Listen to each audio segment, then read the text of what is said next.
अब बात यूपी की कर लेते हैं। मुख्यमंत्री योगी आदित्यनाथ आज शामली में थे। योगी ने यहां पर 589 करोड़ के विकास कार्यों की शुरुआत की और इस दौरान वो विपक्ष पर खूब बरसे। योगी आदित्यनाथ ने कहा कि यूपी में तुष्टीकरण की राजनीति अब पुरानी बात हो गई है। पहले कुछ खास तबकों को खुश करने के हिसाब से फैसले लिए जाते थे। सरकारें जिन्ना प्रेमी होती थीं, हिंदुओं के पर्व टारगेट किए जाते थे। अब ऐसा नहीं होता। अब बिना भेदभाव के और बिना भ्रष्टाचार के विकास होता है।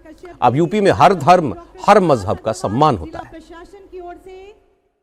बहनों और भाइयों, यही से मैं कहता हूं, जो लोग डेमोग्राफी बदल रहे थे, समाजवादी पार्टी और कांग्रेस के लोग, ये लोग जिन्ना के उपासक हैं। इसीलिए तो कांदला और केराना से पलायन हो रहा था और हम लोग अन्नदाता किसानों के उपासक हैं। ये जो जिन्ना के अनुयायी हैं, इन्हें जब भी मौका मिलेगा ये आपको बांटेंगे, जाति के नाम पर बांटेंगे, क्षेत्र के नाम पे बांटेंगे, विकास में लूट खसोट करेंगे, अराजकता फैलाएंगे, बेटी और व्यापारी की सुरक्षा में सेंध लगाने का कार्य करेंगे।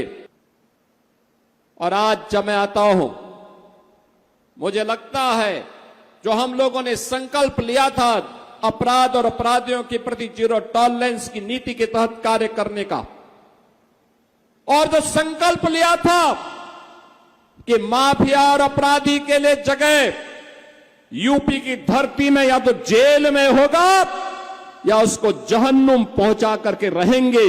और बहनों और भाइयों, आज मुझे लगता है जब शामली की खुशहाली को देखता हूं, केराना के विकास को देखता हूं, थाना भवन के विकास को देखता हूं, लगता है कि हम लोगों के सार्वजनिक जीवन में आना सार्थक हुआ।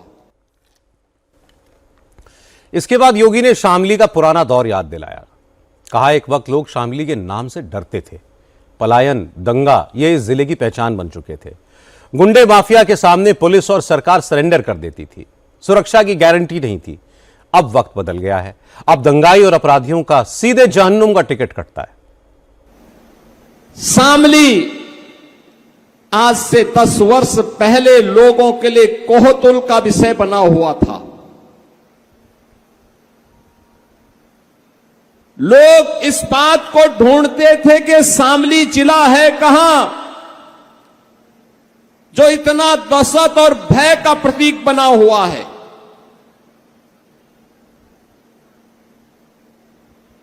प्लान होता था, सरेआम गुंडागर्दी होती थी, कोई भी सुरक्षित नहीं था।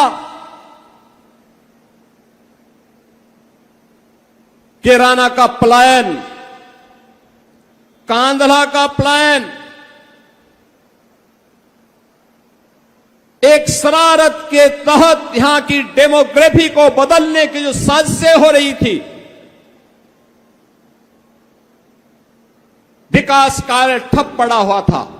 बहनों और भाइयों, एक समय था जो लोग आज आस्था की वकालत करते हुए दिख रहे हैं, ये लोग 2017 के पहले जय श्री राम बोलने पर लाठी मारते थे, गोली चला लेते थे,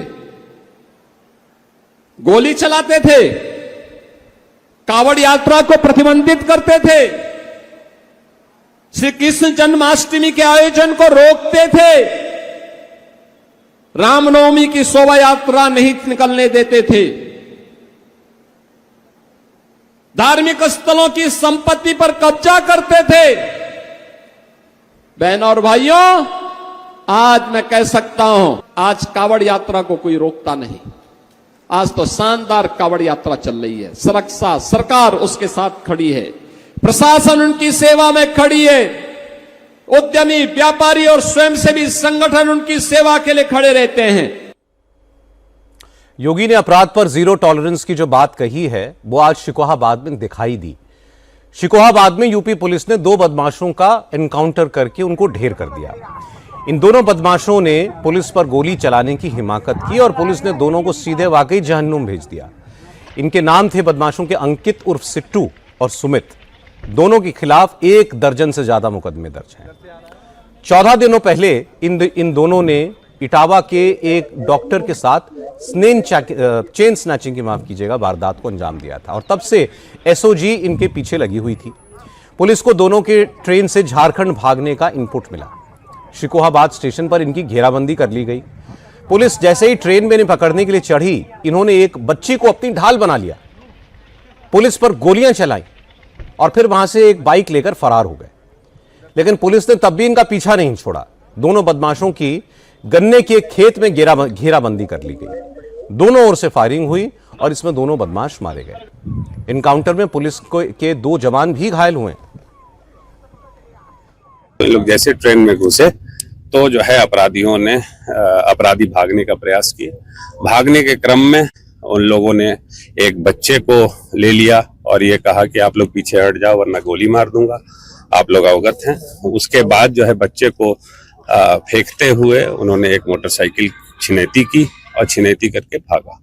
पहला अपराधी को इटावा पुलिस की टीम ने जो है पुलिस एंगेजमेंट हुई और जो है अदम साहस का, मैं कहूंगा कि अदम साहस का इन लोगों ने परिचय दिया। एक साथी के घायल होने के बावजूद इन्होंने अपना मनोबल नहीं गिराया और जो है एक अपराधी को पुलिस एंगेजमेंट में मारा।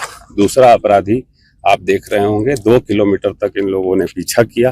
तब तक फिरोजाबाद की भी टीम आ गई थी और फिरोजाबाद की टीम और इटावा पुलिस की टीम ने घेराबंदी करते हुए दूसरे अपराधी का भी पुलिस एंगेजमेंट में न्यूट्रलाइज किया है। योगी सरकार का एक्शन आज संभल में भी देखने को मिला। मुकर्रबपुर गांव में आज 4.5 बीघा सरकारी जमीन को माफिया के कब्जे से मुक्त कराया गया। इस जमीन की कीमत 1.25 करोड़ रुपए से ज्यादा है। इस जमीन पर भू माफिया ने कब्जा कर रखा था। अवैध इमामबाड़ा और मजार बना रखी थी। प्रशासन ने जब इसकी जांच की तो जमीन बंजर भूमि निकली। इसके बाद प्रशासन हरकत में आया। लोगों को सुनवाई का मौका दिया गया, लेकिन जमीन पर हक जताने के लिए कोई नहीं पहुंचा। इसके बाद अवैध इमामबाड़े को और मजार पर बुलडोजर एक्शन हुआ। 4 बुलडोजर मंगवाए गए और कुछ ही घंटे में जमीन को माफिया के कब्जे से मुक्त करा दिया गया। अब इस जमीन पर सरकारी घर बनेंगे। वहां ऐसे लोगों को बसाया जाएगा जिनके पास अपना मकान नहीं है। और मुकर्रबपुर में लगभग 3000 वर्ग मीटर के आसपास जमीन है, जिस बंजर की मूल रूप से जमीन थी। इस पर अवैध कब्जेदारों के द्वारा इमामबाड़ा और बाकी बाउंड्री करके कब्जे का प्रयास किया गया था। तहसीलदार कोर्ट में इसका नोटिस देकर के सुनवाई की गई। वहां पे पर्याप्त मौका दिया गया इस कब्जे को सिद्ध करने के लिए, किंतु कोई भी वहां पर उपस्थित नहीं हुआ। उसके बाद ध्वस्तीकरण का आदेश पारित किया गया। उसी आदेश का कंप्लायंस आज यहाँ पे हो रहा है। जमीन की कीमत लगभग आज के मार्केट रेट के हिसाब से 1.25 से 1.5 करोड़ रुपए है।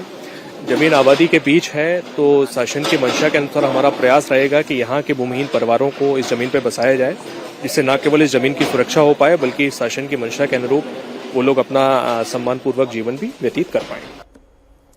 योगी आदित्यनाथ ने 2017 में सत्ता में आने के बाद से अपना फोकस बिल्कुल क्लियर रखा है। नो तुष्टीकरण, सबका संतुष्टीकरण।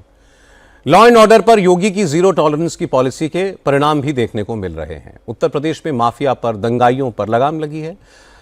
जबकि 7 महीने बाद विधानसभा चुनाव होने वाले हैं, तो योगी सरकार अब इस एजेंडे को फ्रंट फुट पर रख रही है, ताकि जनता के बीच जाकर अपनी इन्हीं उपलब्धियों के आधार पर फिर से जनादेश मांगा जा सके।